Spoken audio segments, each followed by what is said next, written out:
So I love 7 Days to Die. I think that's pretty obvious. So much so, I put in about 3,000 hours into the game. But even I get bored of the vanilla base game. So today I'm going to show you 2 methods in which you can install Modlets to 7 Days to Die so you can play it however you want.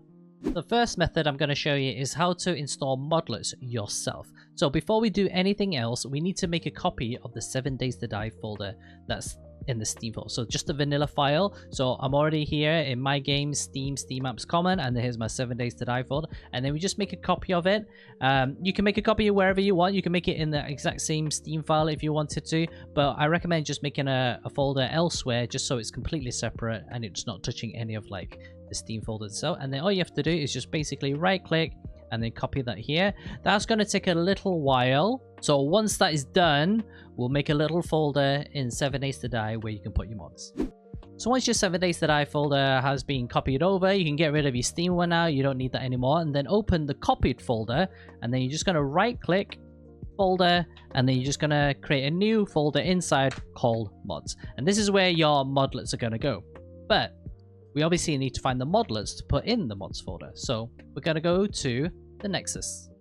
So here we are at the nexusmods.com. This is obviously a very popular site to get mods for pretty much every single game out on the market that's able to be modded. Really, you will have to make an account, you'll have to register and all that kind of stuff. You do have an option to pay for a quicker like download speed, but honestly you won't need it. The mod folders are way too small anyway. You can just download the register and then just use the free version. Okay, so once you're in here, you need to find 7 Days to Die. So we just need to look for games and just go to 7 Days to Die and then hit return, and you see here's the game, and then you're just going to click on that and it takes you to the 7 Days to Die category of the Nexus mod. Okay, so once you're in here, you basically need to look for mods. So the best thing to do is go into here. For me personally, I just go in A20 because there are a lot of mods dating back to God knows when. So you go to Alpha 20, and that basically filters everything that has the Alpha 20 tag. Okay, you can search it like by time period and all that kind of stuff, but I found just having Alpha 20 is just a lot easier for me.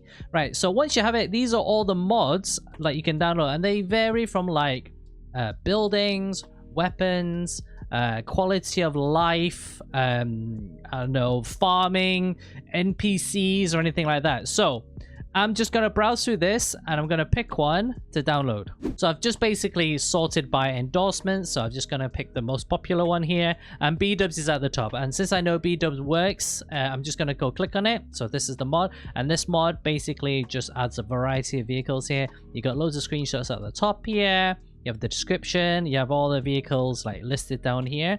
But then if you're happy with the mod, after browsing through it and reading through it, you go into files, and then here you have manual download and you have the mod manager download. All you need is the manual download. You don't need the mod manager at all. So you're just going to click on that, and then you have 2 options here. So you remember I said you have like the premium option and you get the slow download option. Just pick the slow download option. It's only 193 megabytes. It's not going to take that long at all. So you just click slow download, and then you're just going to put it into your folder, right? Your downloads folder. So we'll just wait for that to download, and it's just going to take a couple of minutes.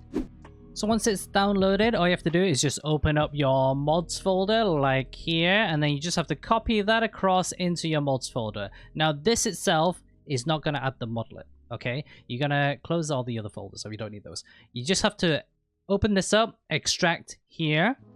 This basically extracts it into its own little folder, and as you can see here, this is basically the mod folders here. That's gonna add everything. So once that's done, that's it. That's your modlet installed now. All you have to do is basically go back into your modded 7 Days to Die folder here, and then just open up the game.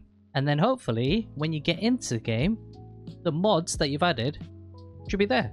So I've just loaded up my testing world that I use for like all my tutorial videos and stuff like that, so in my playground. So all I'm going to do is just load up the creative menu, which I've already loaded here, and then we're just going to type in vehicle. So I already did that before, but if we just type in vehicle just to show you everything, and as you can see here, we've got the Charger here. We'll just take one of those. We'll take a dirt bike here. We'll take the golf cart here, the Humvee, just to show you that all these the mod is actually working.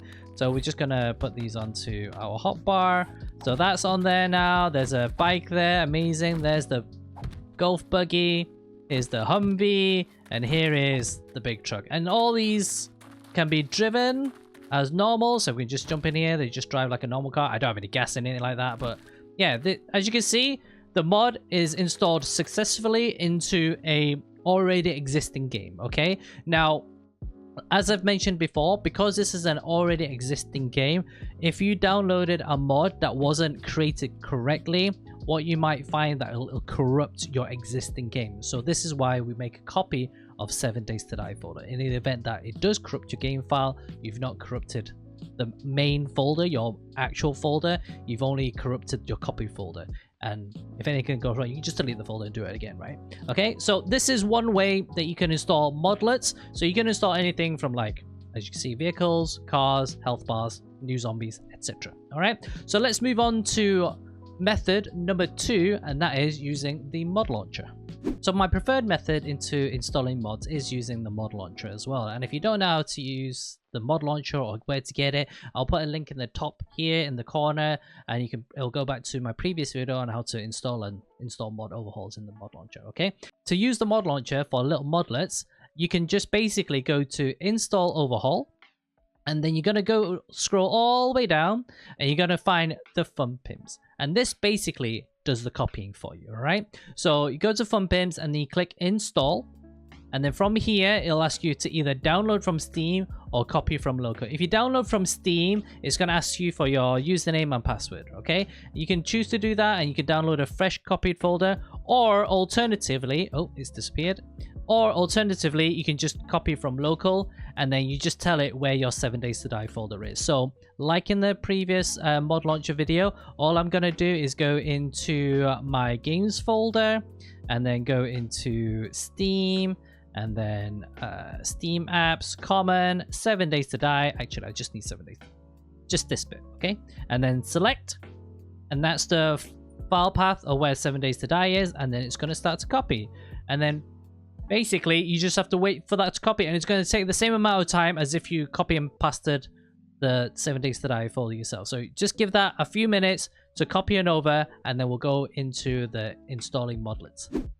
So once it's finished downloading or copying, or basically doing the 7 Days to Die copy, you just have to go into this top button here. It says Modlets with a nice plus button, okay? So you just have to click on that. It's just going to take a couple of seconds for it to kind of look through the folders and files, and then here you have it, all the mods for Alpha 20. And you can change from Alpha to Alpha as well. So you can have this drop down button here, so you can go from Alpha 17, 18, 19, 20 all the way to Alpha 20. So basically anything in this category will work for 7 Days to Die. You just basically peruse at your own leisure, really. Now the only thing that I would say is that when you click on it, it doesn't actually show you any information at all, okay? It doesn't tell you it doesn't have any like kind of screenshots or anything like that. It doesn't have any kind of, I don't know. Basically, it's very lackluster in information, but it is there and it does work. So we're just going to go through here, and we're just going to go through the same one. So we just look for B-dubs. Let's see, B-dubs. Let's have a search for that. B-dubs vehicle, exact same mod as it is on the Nexus. So we're just going to install that. Again, that's just going to take a few minutes, and then we'll just wait for that, and then we'll basically load up the game. There you go, that's installed now. It doesn't look like it's installed, but over here on the right hand side it says Modlets. So Modlets included in overhaul, basically the Modlets that you've added into 7 Days to Die, okay? If you don't have anything over here, if you don't have anything over here for whatever reason, you can just hit refresh Modlets. It's going to take a couple of minutes again, and it's going to re-download all the information for the mod. Not download all the mods, just basically download the list of the mods, and it'll just populate on the left hand side. And as you can see here, it's all refreshed on the left hand side, ready for you to pick again. So once you've done this, you can just close the modlets now. You don't need the screen anymore, and then you can just hit play. And then what will happen is it'll just open up 7 Days to Die with the modded folder, and then you can just load in the game, and as you've shown before, or as I've shown before, the mods should be in there. So we'll just load up a new game, and we'll see if the vehicles are there. Alright, so we are here in Navezgane. I've just loaded up the actual default map here.